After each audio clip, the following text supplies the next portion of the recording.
नमस्कार। आज हम एक बहुत ही गंभीर विषय पर बात कर रहे हैं। एक लेख है हिरोशिमा और नागासाकी, विनाश से शांति तक। जी, ये हमें सीधे 1945 में ले जाता है, जब दूसरा विश्व युद्ध लगभग खत्म ही होने वाला था। हाँ बिल्कुल। 6 अगस्त हिरोशिमा और फिर बस 3 दिन बाद 9 अगस्त नागासाकी, परमाणु बम। और ये लेख बताता है कि इन हमलों में करीब करीब 2 लाख लोग मारे गए थे। 2 लाख, कई तो मतलब पल भर में राख हो गए। हाँ, बिल्कुल भयावह था। तो आज हमारी कोशिश रहेगी कि इस लेख के जरिए हम समझें कि ये सब क्यों हुआ, इसका असर क्या था, और शायद सबसे जरूरी कि हम इससे क्या सीख सकते हैं। चलिए इसी पर गहराई से बात करते हैं।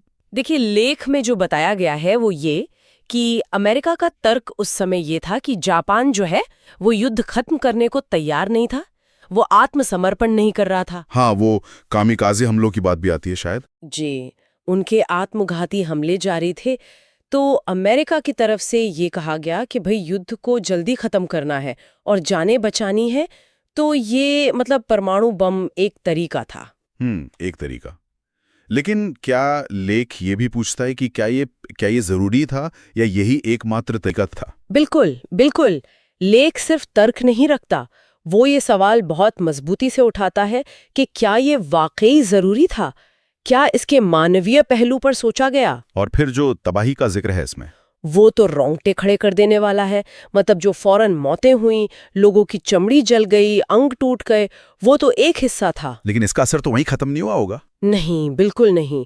लेख बताता है कि इसके बाद सालों तक, दशकों तक असर रहा। कैंसर जैसी बीमारियां फैली, हवा, पानी, मिट्टी सब जहरीले हो गए।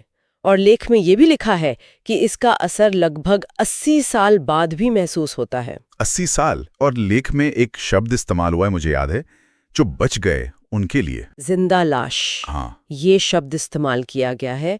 उनकी हालत ऐसी बताई गई है, मतलब शारीरिक और मानसिक रूप से वो किस दौर से गुजरे होंगे, कल्पना करना भी मुश्किल है। जिंदा लाश। लेकिन इस सब के बाद जो सबसे शायद हैरान करने वाली बात लेख बताता है, वो जापान का रवैया है। सही कहा। ये बहुत महत्वपूर्ण बिंदु है लेख का कि इतनी भयंकर तबाही झेलने के बाद भी जापान ने बदले का रास्ता नहीं चुना, बल्कि उन्होंने क्या किया? उन्होंने अपना पूरा ध्यान, अपनी पूरी ऊर्जा शिक्षा पर, तकनीक पर और सबसे बढ़कर शांति स्थापित करने पर लगा दी। ये एक बहुत बड़ा बदलाव है। असाधारण। एक राष्ट्र के तौर पर उन्होंने एक अलग ही दिशा चुनी। तो आज हिरोशिमा और नागासाकी को किस नजर से देखा जाता है? लेख के मुताबिक आज ये दोनों शहर पूरी दुनिया के लिए शांति के प्रतीक बन गए हैं। शांति के प्रतीक? जहां इतनी बड़ी त्रासदी हुई, हाँ। वहां अब शांति के स्मारक हैं, म्यूजियम्स हैं जो लगातार याद दिलाते हैं कि क्या हुआ था और ऐसा दोबारा नहीं होना चाहिए। तो अगर हम इस पूरी बातचीत को, इस लेख के विश्लेषण को समेटें, तो मुख्य संदेश क्या निकलता है? संदेश बहुत साफ है। पहला, युद्ध किसी समस्या का हल नहीं है। दूसरा, परमाणु शक्ति का इस्तेमाल सिर्फ और सिर्फ विनाश लाता है, भयानक विनाश। और इतिहास से सीखना? सबसे जरूरी, इतिहास से सीखना ही होगा ताकि ऐसी त्रासदियां दोबारा ना हों। ये लेख बार बार इसी बात पर जोर देता है। तो मतलब ये उम्मीद भी है कि इतने बड़े विनाश के बाद भी शांति और पुनर्निर्माण का रास्ता चुना जा सकता है। बिल्कुल, यही शायद सबसे सकारात्मक पहलू है जो ये लेख उजागर करता है, कि इंसान चाहे तो राख से भी उठ खड़ा हो सकता है और एक बेहतर भविष्य चुन सकता है।